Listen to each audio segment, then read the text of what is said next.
And that's just what it is. Even in rap competitions and battles and beefs and shit like that, I have a very different take on it than everybody does. You know what I'm saying? And that's gonna be my take. You know what I'm saying? He has a take on it. That what his take is. My take is unpopular opinion to everybody, but I feel like I was the better rapper. I felt like I made the better records. I feel like my records aged better still. You know what I'm saying? So that's how I feel inside. I don't know how everybody else feels. My man, you know what I'm saying? my man Tax Stone, the viral clip when he came in and he said, "Not really." Yeah. Tax is Tax. He feels how he feels or whatever, but people can feel that. Right. The reality is, it's whatever you want it to be at the end of the day, because it's all entertainment. You know what I'm saying? Of course.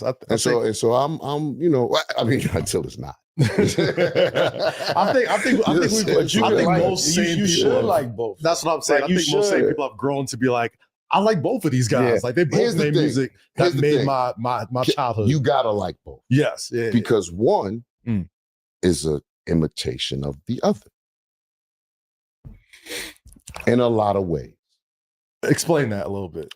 Well, is it because 50 started to sing on his hooks too? I mean, hey, I didn't say it, you did. But we started this whole show with talking about how I kind of ushered in that kind of melodic flow, melodic sound. I didn't start that shit. There's been rappers that did it before me. Yeah. You could go into Bone Thugs and Harmony, which they had a very specific sound. For sure. Nobody can do but them. You know what I'm saying? For sure. But you can go all the way back to who I give the credit to is Curtis Blow. Like he's the first artist that ever sang a whole rap record.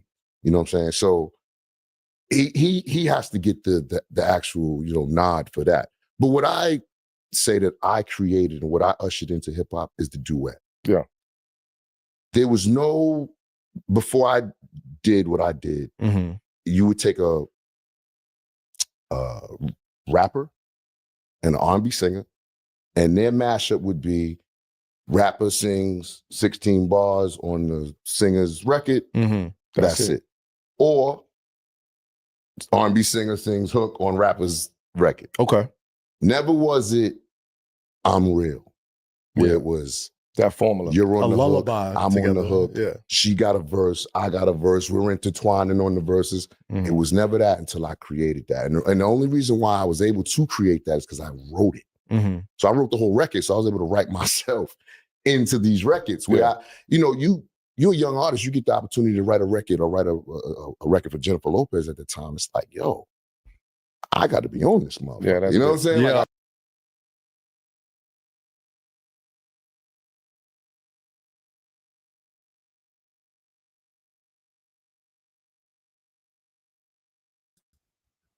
Good morning. This is Morning Sky. I'm your host, Sky. What you just saw was Ja Rule on Carmelo Anthony's broadcast, 7 p.m. in Brooklyn. He was explaining his whole style, and how people have said that 50 pretty much took his whole, understanding. But Ja Rule was explaining how he had, the hip hop, rap, singing, with duets. He had duets with Jennifer Lopez, Ashanti, Lil Mo, and other acts. So that is the key, the cornerstone of his whole argument, which is about if he would give advice to Drake. And he's like, why am I giving advice to Drake? Drake got a personal jet. Like, Drake is all right. Drake must be worth maybe $250 million to $500 million, something like that. So Drake is doing well. He's got residuals coming in steadily. He's not wanting. Now, of course, there's the lawsuits flying that he's not particularly the target of, but he's associated with the lawsuits for Spotify, allegedly having bots that generated billions of streams for Drake. It gets so goofy, but I respect Ja. I came up with Ja Rule. I was in my pre-teens and teens when he was popping. It was that amazing moment in time where hip hop was just like coming into fruition, where it had not become the dominant genre yet, but it was still like fueling and powering through to that lofty height. So yeah, Ja Rule, he doesn't have an advice for Drake or Kendrick Lamar really, and he said, he, like the other gentleman, I didn't catch his name, but he said like how 50 Cent stole your style and sings on every hook that he gets. It's like you said that, I didn't say it. Like Ja Rule was saying, and he had to give props to Bone Thugs and Harmony. He got to give props to Curtis Blow. And even though he didn't say it, and even though he was off key a lot, the late great master of comedy art and hip hop, Biz Markie, rockin' power to him. This is a very interesting point in the canon of hip hop, really, and the canon of rap music. Ja Rule has been a legend. He's a legend. 50 Cent is a legend. Drake is a legend. Now, these are all legends. These are all wealthy men of color who have been able to master the game and do well and excel amongst other mediocrities, and be challenged in the game and to forge a different path than what most people would expect them to. That's extraordinary. It's a very good sign for hip hop. It's a good way of explaining the difference between what hip hop really means and what it can go to, what levels it can achieve. And I think that's what John was saying. Let me see if I can go back. I didn't see this whole thing, but I just took on certain notes of where he was talking about it. Let me see. I'm gonna look for it right now. Hold on.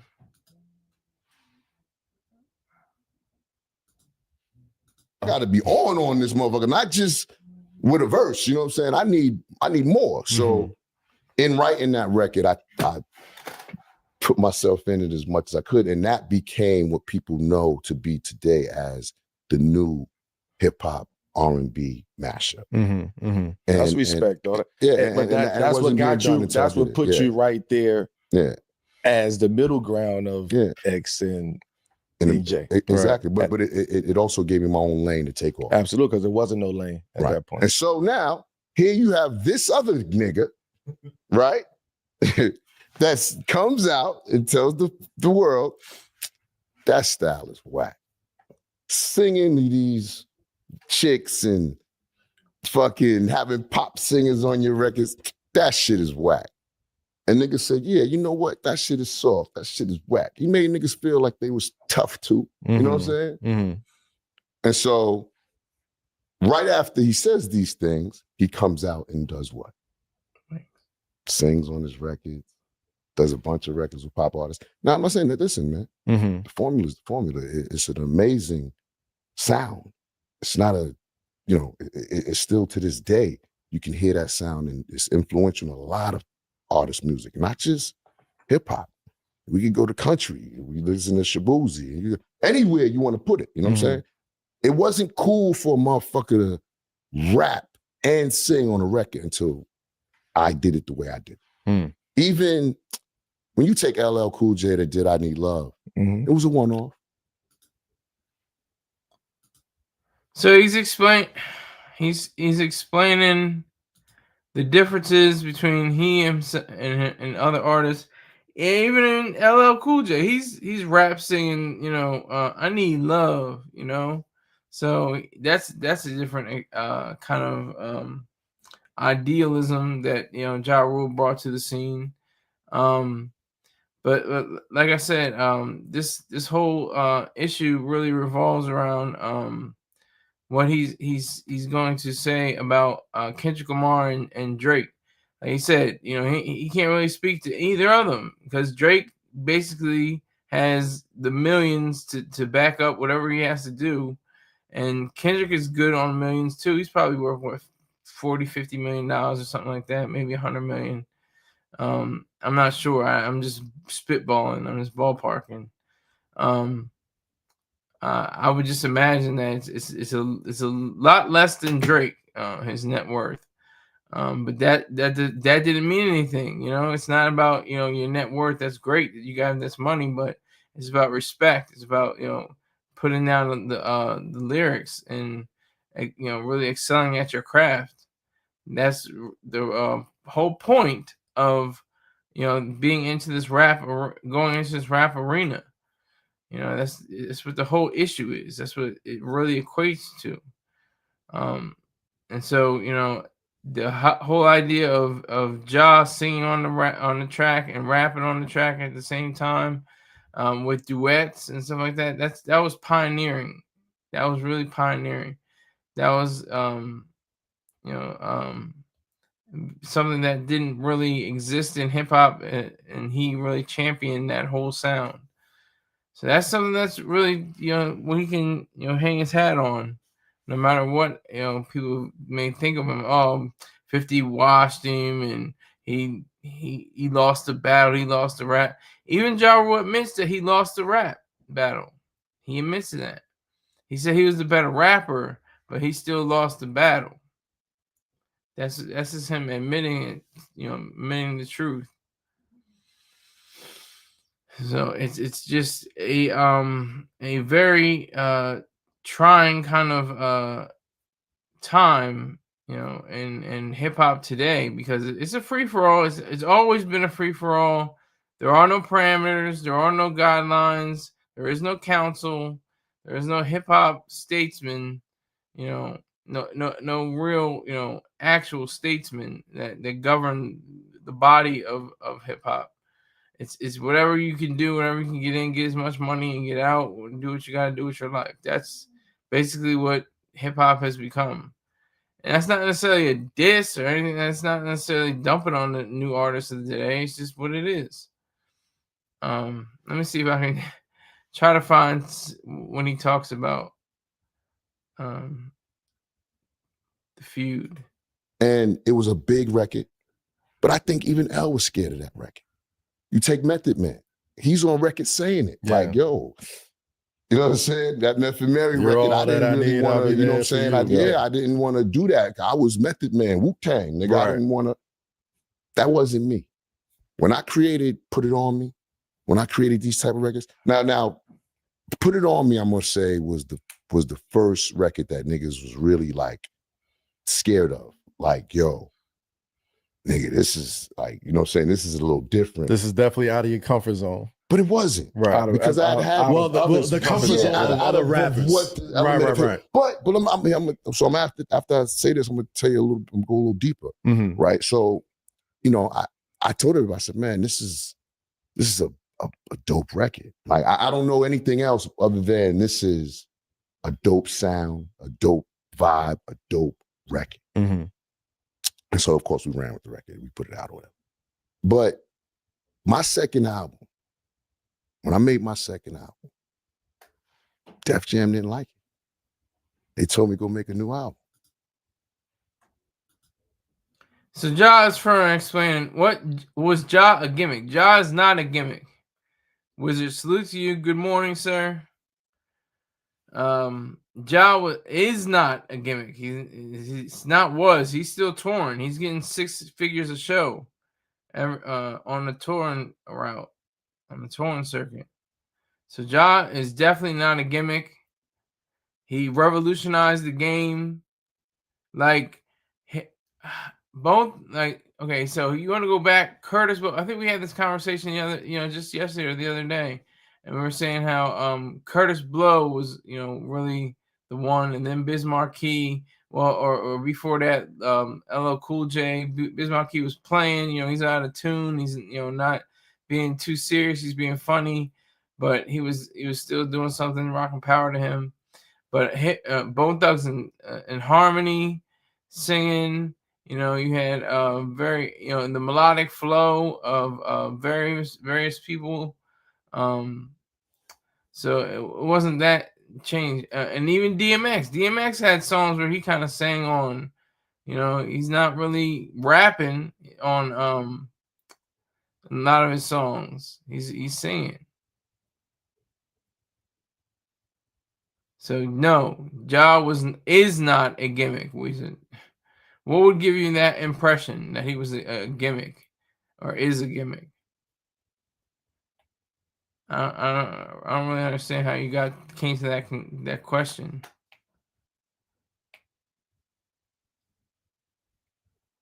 But yeah, so he is definitely a legend in the game. Definitely somebody who has championed the whole idea, the whole sound of hip hop. That's extraordinary. Nobody can really take that away from him. Nobody can say that, hey, Ja Rule, you know, you really bit off the style. No, he was creating a style. He created the duet, the hip hop duets. That's extraordinary. That's something that has never been done before. I think it was Marvin Gaye and Tammy Sherrill, if I'm not mistaken. They had the duets. It was like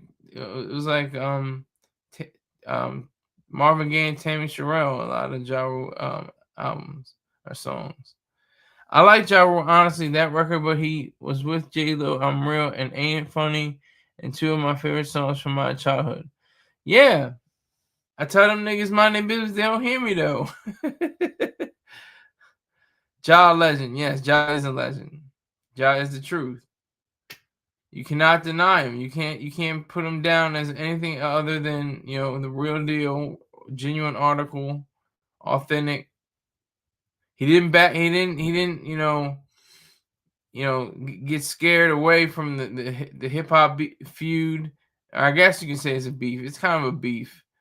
It's more beef than other ones because it's like they had an issue in the club or something. Somebody got hit over the head with a bottle or something, and somebody got stabbed up. And 50 saw Ja Rule at the time and said, "Oh, that must have been him." And that just soured everything. And it looks like there's no reconciliation. It looks like Mideast war efforts, going on with 50 Cent and Ja Rule. It seems like it's never going to end, even if they had, their peace agreements and stuff like that, or just stop, feuding on records.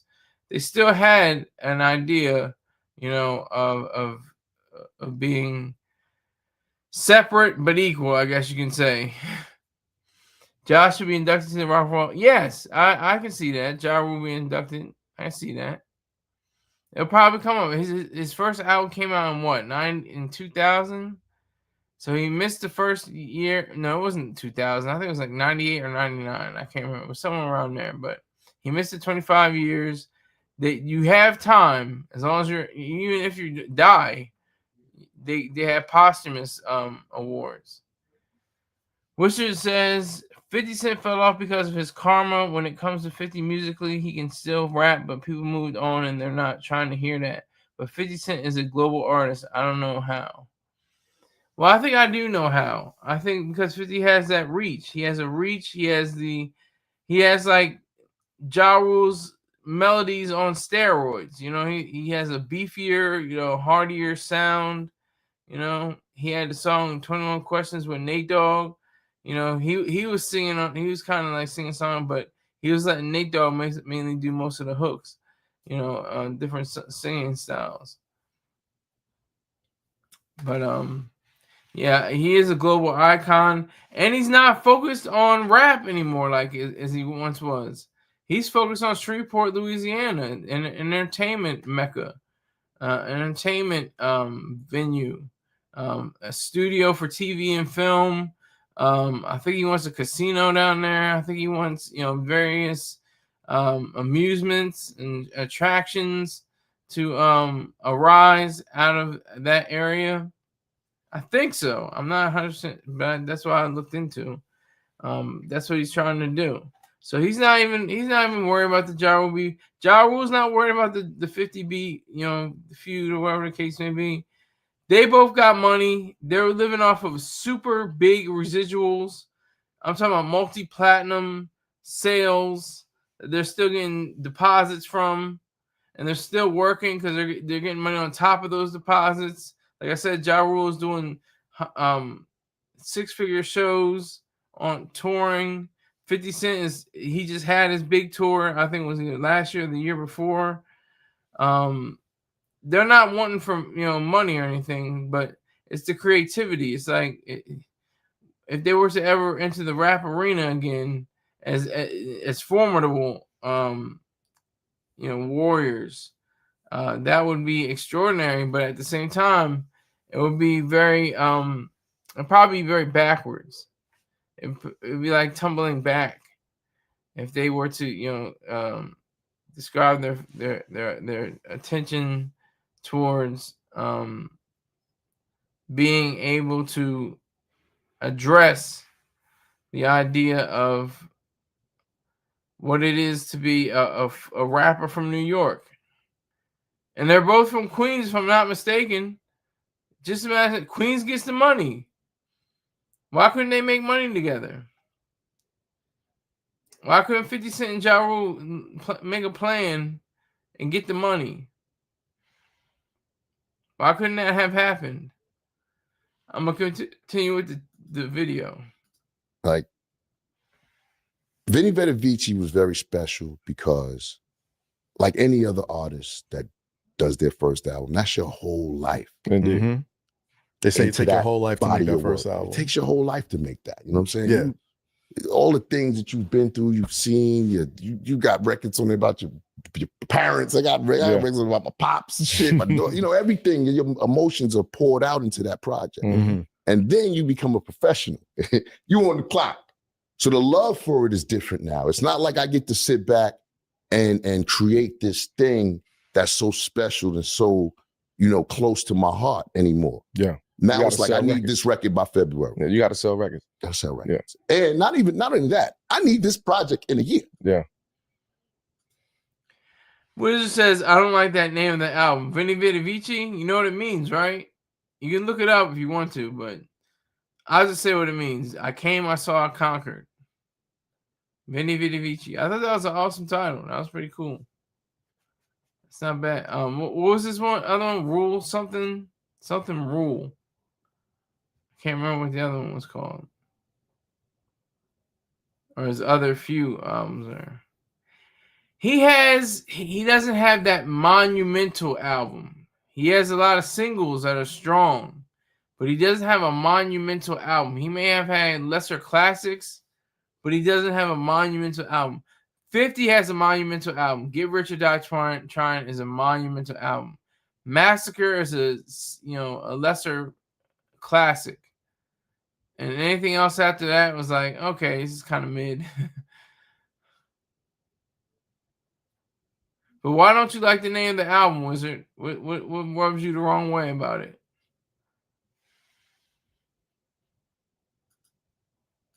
You know what I'm saying? So it's not like I have time to sit down and do it. So now I'm understanding the game is different now. I'm a professional rapper. So I go out to LA. I buy this beautiful mansion out in LA. I was out in Nicholas Canyon. And I just started to see life different. Things were different. Everything was different. And so I didn't want to lie. I didn't want to create music that I wasn't living no more. I didn't want to create things or talk about the things that I wasn't actually seeing or being a part of anymore. So now you get a whole different sound when you're out on the West Coast. Yeah. And you know what I'm saying, in Beverly Hills and shit, and you seeing, you know what I'm saying, man, you see living it up. You see. He said living it up. Oh, that's cool. It sounds corny. I don't know the meaning. Well, the meaning is I came, I saw, I conquered. Vinny Vitavici.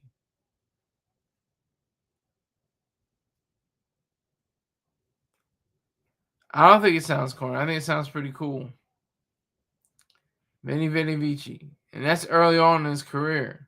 Saying he came, he saw it, conquered, he mastered the game at a young age. He was early 20s, something like that.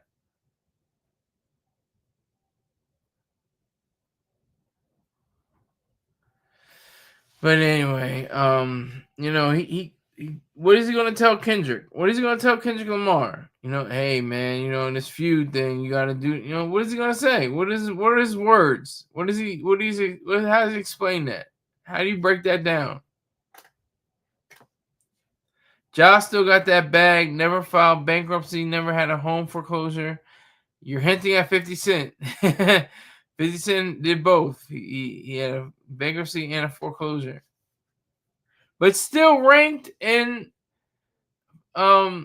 hated on and trolled people like French Montana. I'll never forget French Montana had this is 2018 or 2019, and then 50 Cent was clowning French Montana for having a 2012 Bugatti. I was like, damn, this guy, he's got some issues. You're hating on the nigga with a multi-million-dollar vehicle? Are you serious?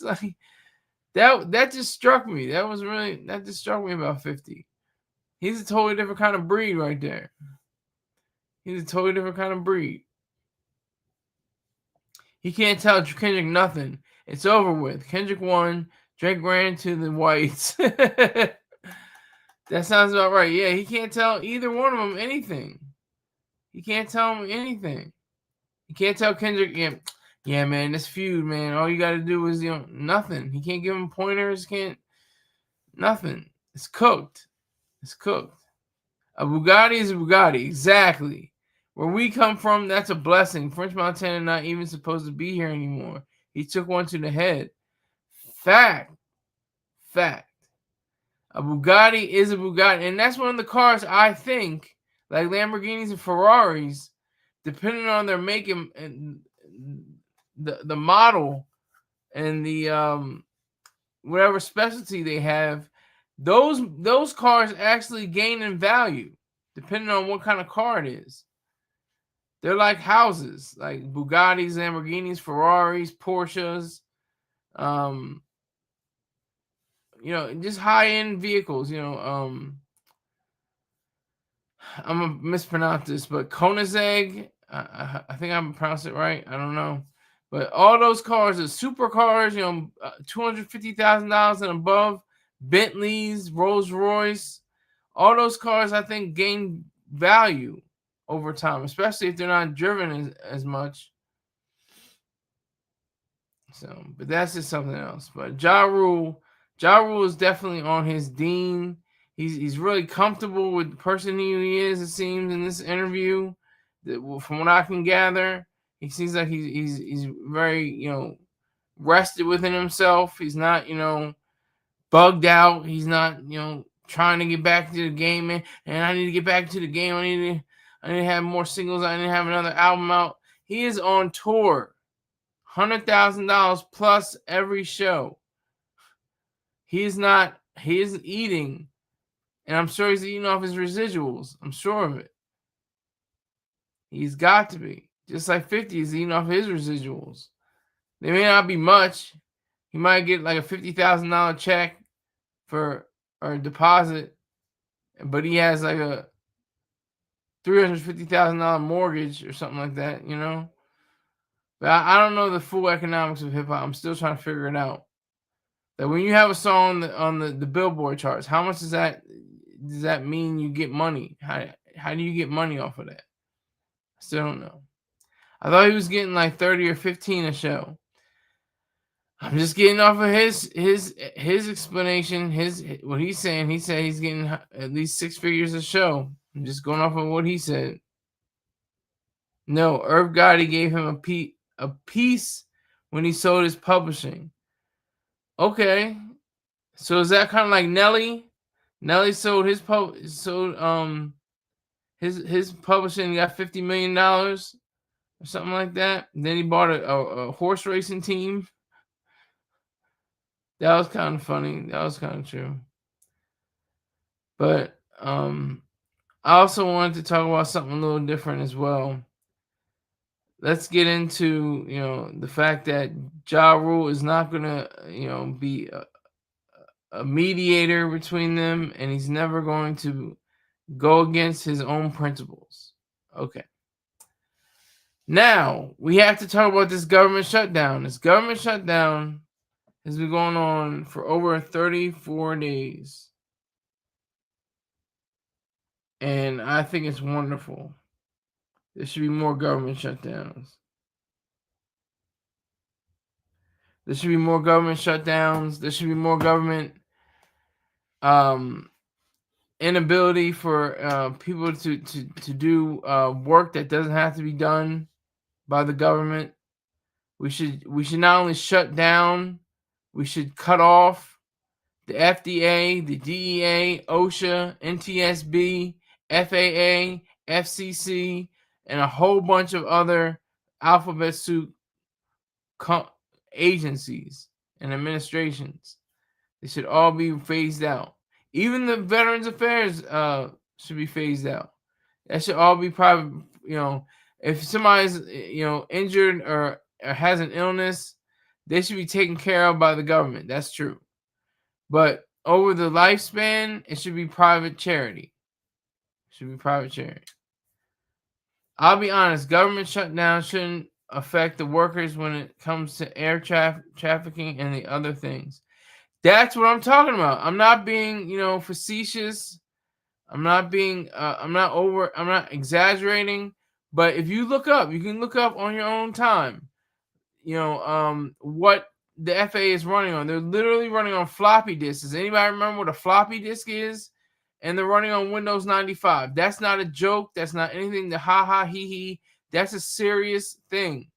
They are backwards. They are slow. If there was a Amazon running air traffic controllers, I think that would be a much better way of conveying it. If they had the highest and most technologically advanced with the most conscientious and thoughtful people on board, that would be amazing.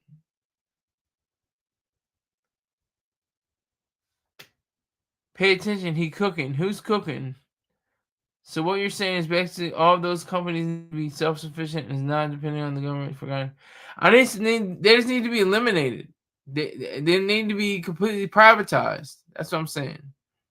But who's cooking? Pay attention. He cooking.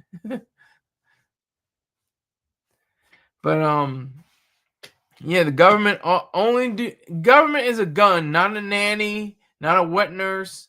The government is a gun. It is something that is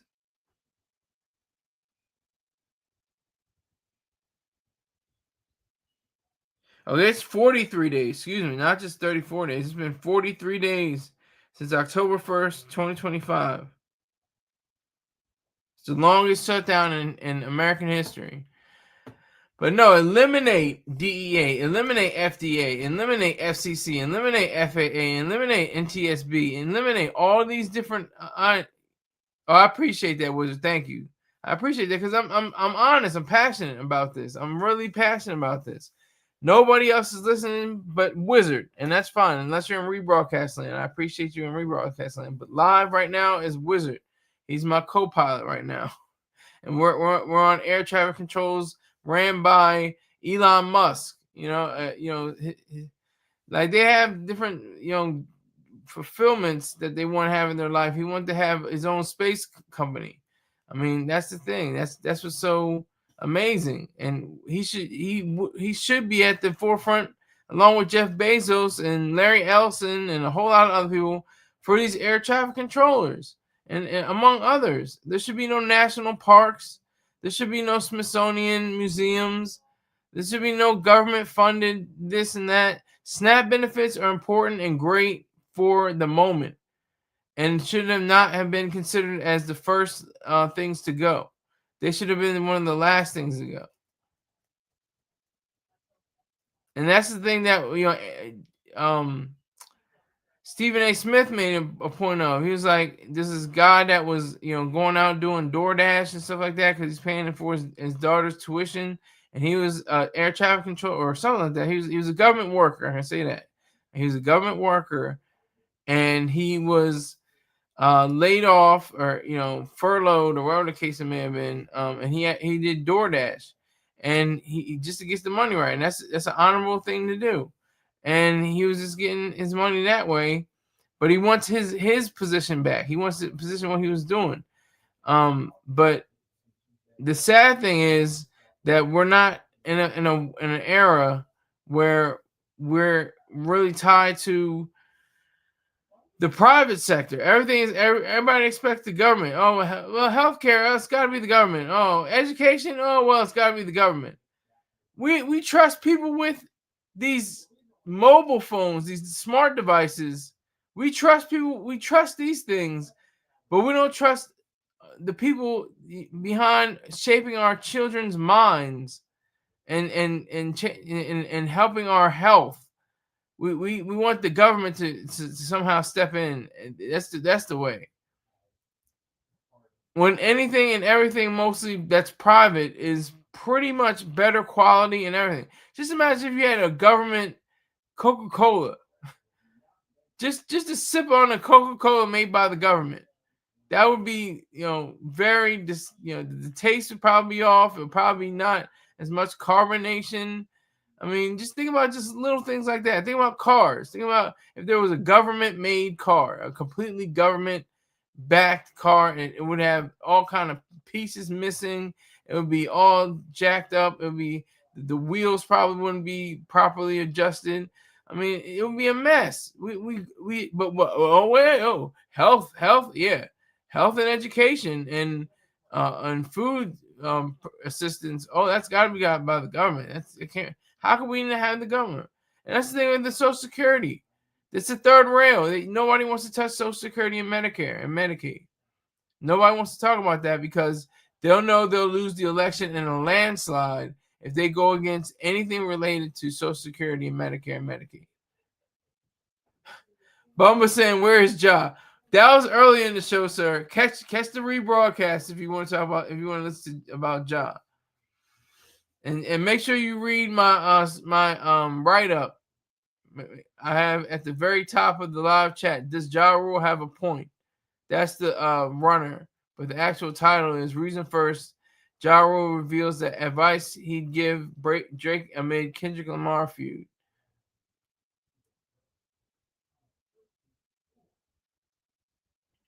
But anyway, so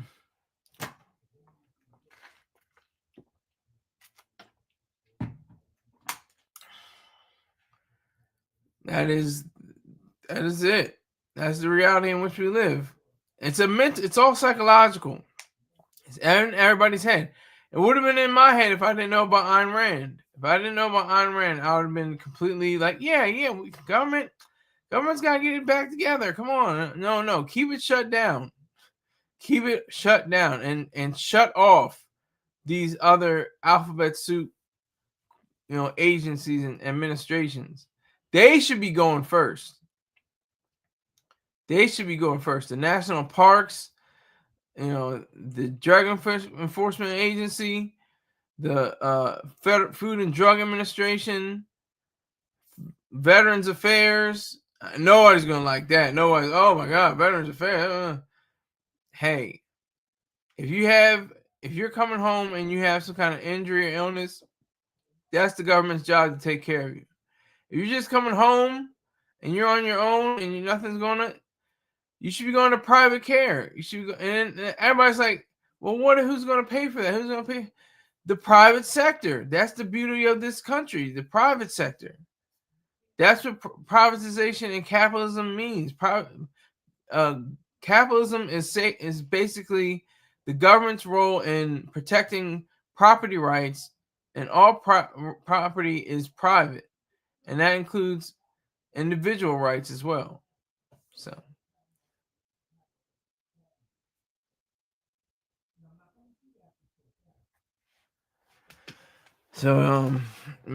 that is the reason why we have to, contend with all this. This has to be something that has to be focused on and thought about, because I mean the shutdown is something serious. It's something that is really a part of what we are right now. It's part of our livelihoods. It's part of our who we are as American citizens. But yeah, there should be more shutdowns and shut-offs. I want shut-offs. Let's not just shut down the government. Let's shut off the pieces of the government. What's the only role of the government is to protect individual rights. That's it. All you have to do is have a checkbox. FDA, does it protect individual rights? No, eliminate it. DEA, does it protect individual rights? No, eliminate it. And so on and so on and so on and so on. The military, does it protect individual rights? Yes, keep it. The law courts, does it protect individual rights? Yes, keep it. The police, does it protect individual rights? Yes, keep it. That's it. That's the only three. And we should pay for them. There should still be taxes. They always say, that old saw, there's only two things certain in life. That's death and taxes. But what about what becomes before death and taxes? You have to have life and production.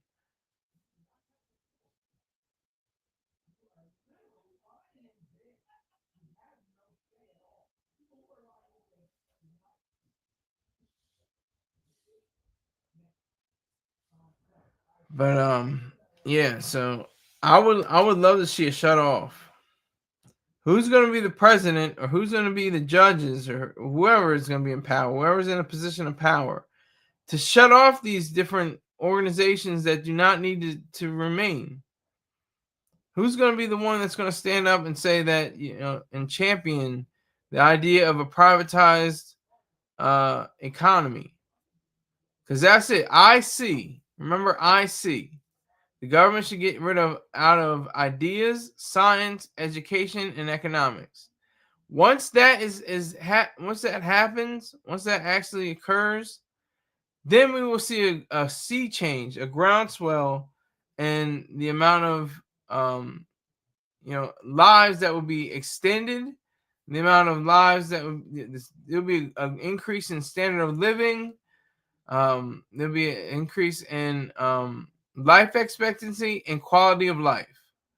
That would be extraordinary. I mean, that's all. But when you have organizations like FDA or for death agency, that's Dr. Harry Bangswinger. But that's what is happening. I mean, that's the thing.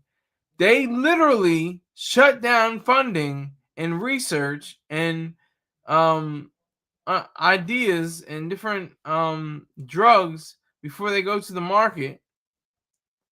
Oh, we need the FDA. FDA protects us from people that want to do us harm. They want to have Tylenol. They want to have the Tylenol killer almost.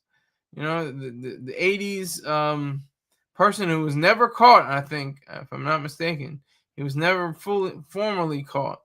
There was a guy that was a lead suspect, but he denies his whole involvement in the case. But that's what people are afraid of. They're afraid, if I go to the doctor, am I gonna have to pay $10,000 for a treatment or something like that? The markets will dictate. Markets will say, you know what? We're gonna have it like anybody can afford a car, anybody can afford a house. The healthcare situation is gonna be just like that. And the evil of Affordable Care Act or Obamacare will be wiped out. Social Security, Medicare, Medicaid will be wiped out. All these different things will be completely dismantled and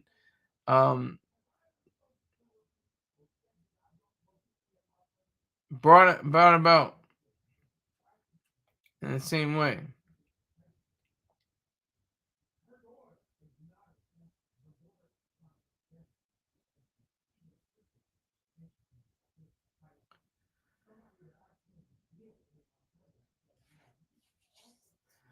So, I say shut off. Government shut off, not government shut down. Forget government shut off, shut down. We want to do shut off, cut off, eliminated. That's what we need to do. But people, nobody wants to listen to that. No baby boomer wants to listen. Well, I want my Medicare, my Medicaid. Well, I could give my Medicare and Medicaid to the poor people in Africa, but I'm too selfish and I'm going to think about myself. They're not going to say that, but that's going to be their sentiment. They're like, well, I paid into it. I paid so much money into it all my life working. They took the taxes. I want to get what I got back. First of all, you're only going to get a fraction back of what you earned. Secondly, you're being selfish, and that's proper, and that's good, but you're not acknowledging your virtue. You're saying, oh, well, I earned it, and that means I have it. No, you should say, you should be altruistic and sacrificial, and say, no, I completely agree. I think I should give all my money, move out of my house, live in a tent, show some blood on my arm, like Dr. Brooks said, and give all my money and all my assets to the people of the Republic of Congo or Sudan or somewhere. Wizard says they basically saying that this isn't Trump's fault. Trump doesn't want the economy to crash while he's in office. Well, I think it is Trump's fault, but he's not it's not really a fault. I think the government shutdown is a healthy sign. It's a healthy symbol of what is going on. I want most of the boomers up out of here. They ruin the country. In a lot of ways, you're right, Bumba. Yeah, the boomers have, shown themselves to be rather, I don't know, just Generation X is kind of like, you know what? I'm just not even going to get in between generation, millennials. Like Generation X and millennials are kind of like almost on the same side. Generation Z and boomers have like a animosity towards each other because you know what it is? It's including my parents. Yeah, Bumba says including his parents. But the thing is, the Generation Z is going to be paying for boomers for the next 10, 20, 30 years. That's a fact. Until they start dying out, the boomers, they're gonna have to be paying for their Social Security, Medicare, and Medicaid. And nobody is going to talk about on a political stage as a politician. Yeah, we should start getting rid of Social Security, Medicare, and Medicaid. There may be an attempt on your life. Like, that's how serious people take. Oh, no. You're not going to take my benefits away. You're not going to take away my Medicare, my Medicaid, my Social Security. That's not going to happen. And the Affordable Care Act, yeah, I want that too. Give me all the goodies.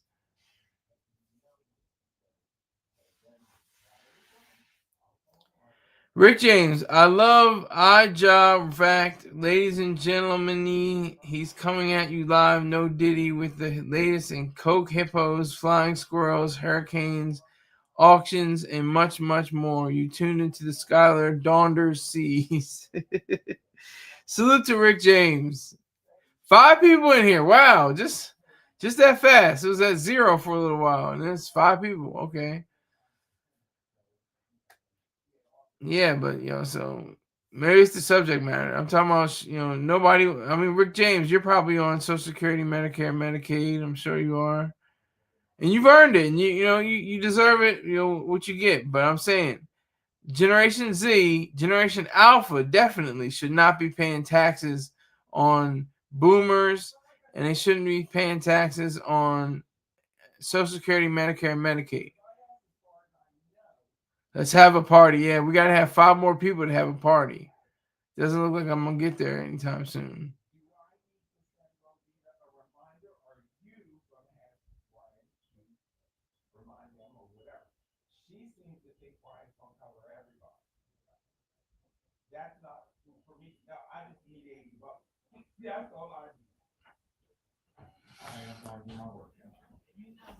Neither millennials what? Neither millennials do what, Bumba? Pay for their parents, yeah, pay for their grandparents. I believe so.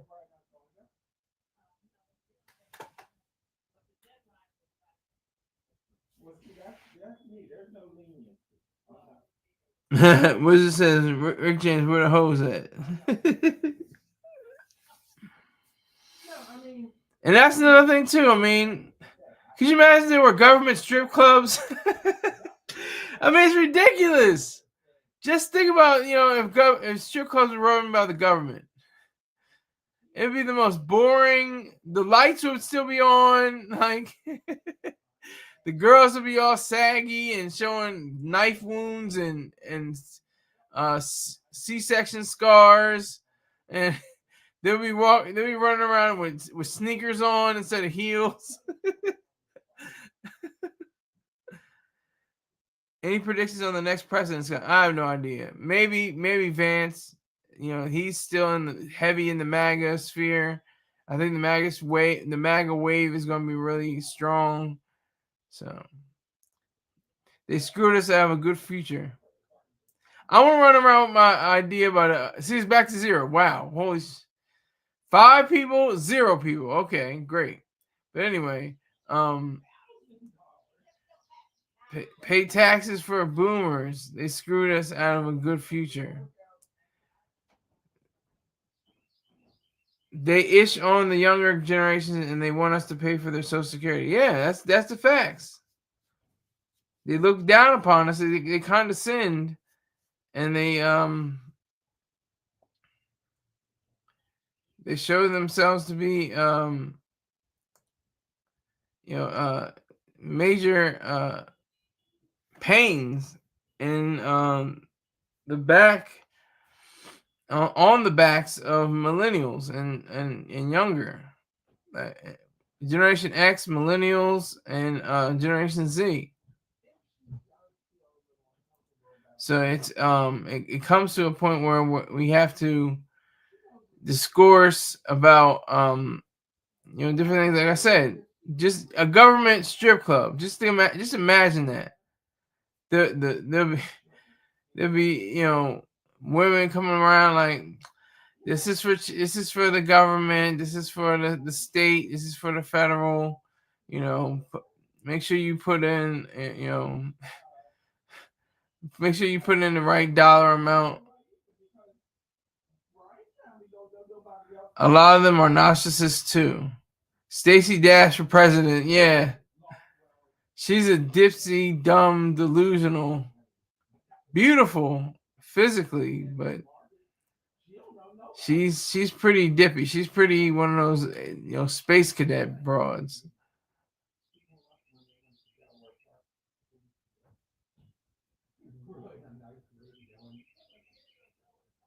Stacey Dash for president, that would be interesting.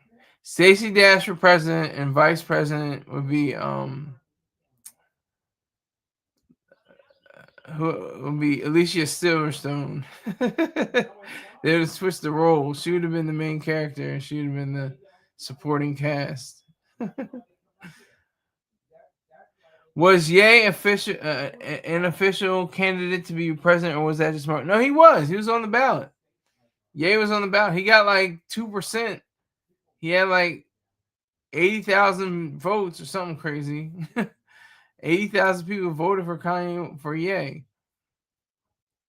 Yeah, all the blow and alcohol damaged her brain, allegedly. Yeah. Allegedly.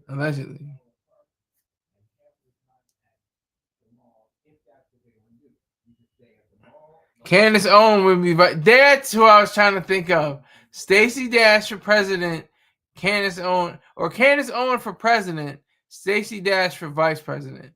That would upset the entire cart of American politics. That would be extraordinary. It'd be horrific and ugly, but not physically ugly. Candace Owens is a pretty good looking woman. And of course, Stacey Dash is very sexy, but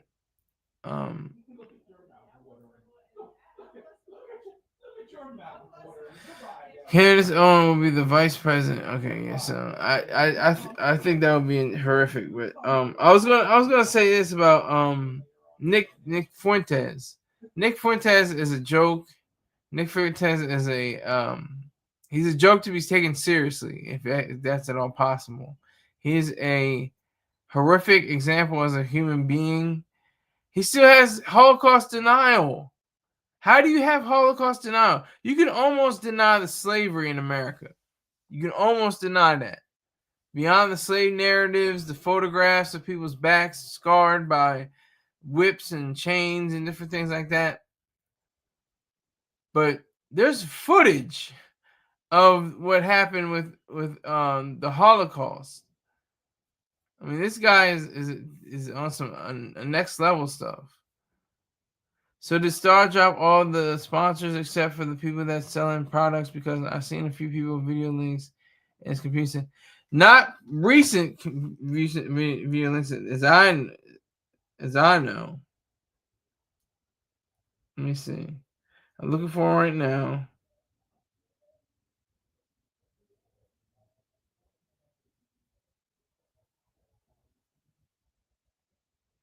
Yeah, he's only got merchandise, sir. All this that he has on his page is merchandise. None of them are videos. You might have seen the squirrel video. Squirrel video is the only one that he has. Everything else is a video. So you've seen older video links in his community section.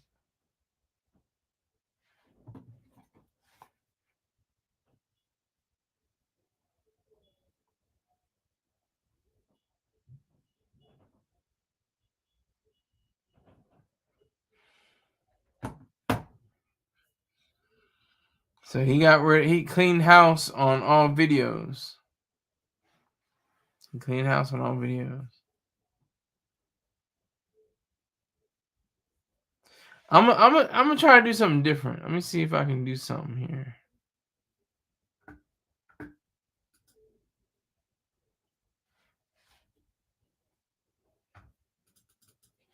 I'm looking for some footage.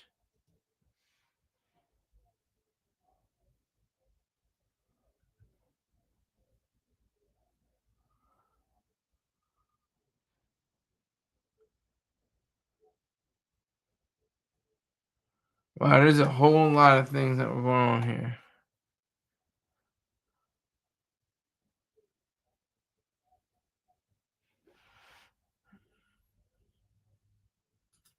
An exclusive. Okay. It's Nick Fuentes and Tucker Carlson. You might have to start doing 2 shows every now and then. Well, I might. I had done 2 shows in a day before. I might do that. Those star squirrels, yeah. It doesn't hurt to give you opinion on old topics. I know you like current. Yeah, it's all about trending. Trending, popping, what's going on in the news right now. That's what you see on the screen right now. Trending topics. Trending news. It's all about trending news topics. But you give me a donation, Wizard, and I might do other things. You start giving me, $10, $20 a day, or just $20 a month. You don't have to give me, just give me $20 a month. I'll be good. That's like, or just give me $3 a month. That's like a cup of coffee once a month. It's less than a cup of coffee at Starbucks, really, to be truthful.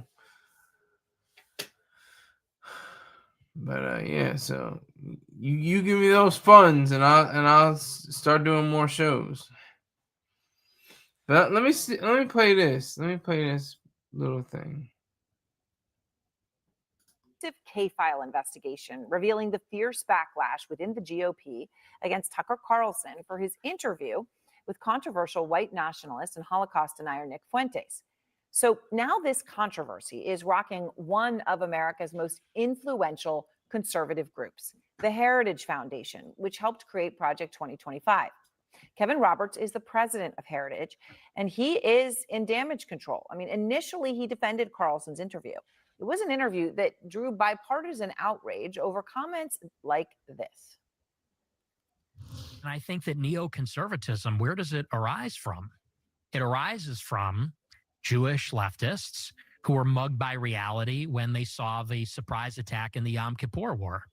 Yeah, well, that's a lot of it for sure. But then, like, how do you explain Mike Huckabee, Ted Cruz, and there are a lot like that, John Bolton. I mean, I've known them all, George W. Bush, like Karl Rove. I mean, all people I know personally who I've seen like be seized by this brain virus, and they're not Jewish. What you're saying about putting aside the tribal interest for the corporate interest, that's absolutely the case. The main challenge to that, a big challenge to that, is organized Jewry in America. So Roberts now says that he was wrong to defend Carlson over that interview. Okay, thank you, Amber Net. Yeah, so the right and the left are jokes. I say a curse on both houses, a pox on both houses, as Dr. Jerome Brooks says. They're both inept. They're both backwards. They don't defend individual rights. They're all just backbiting and infighting and fighting over each other over nonsense. Because they have no conception of individual rights. They have no conception of reality. They have no conception of reason.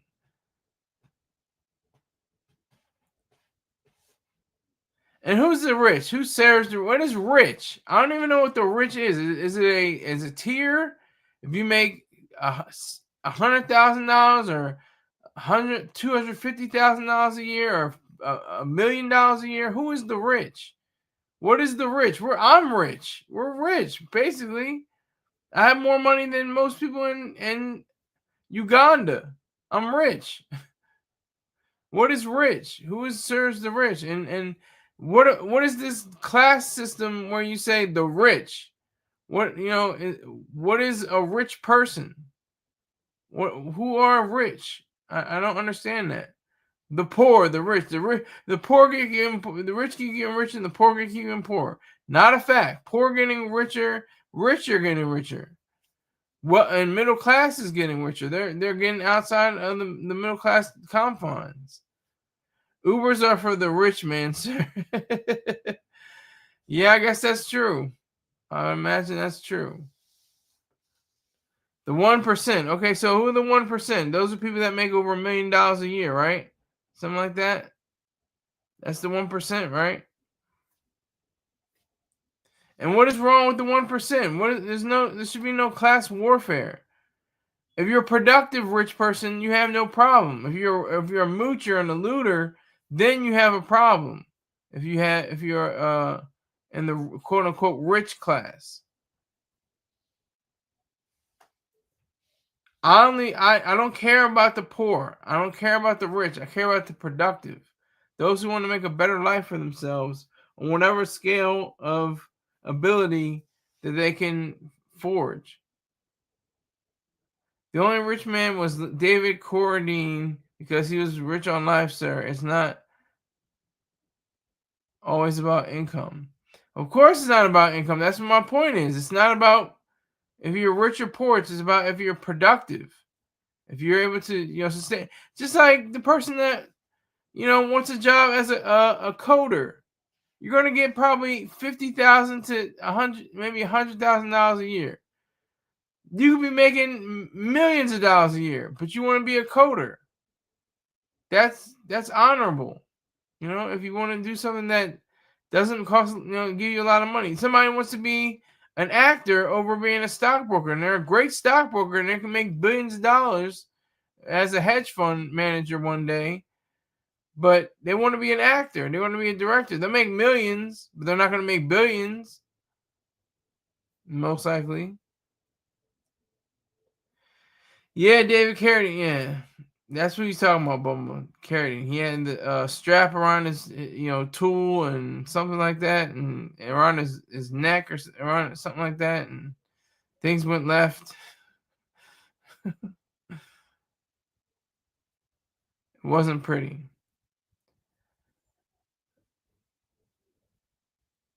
All right, so I just want to wrap up here and say, I appreciate everybody that comes to this channel. Make sure if you're not donating that you're sharing. As you say, man, this goofy nigga named Sky, he's got his own show. He's trying to come up in the game. He's got over 1,000 subscribers. Make sure you subscribe to his channel too. Make sure you watch his videos. He's got some, he's a real weirdo, but he's got something to say. So I appreciate you. I will see you guys probably sometime tomorrow morning. And be safe and be careful. Take care.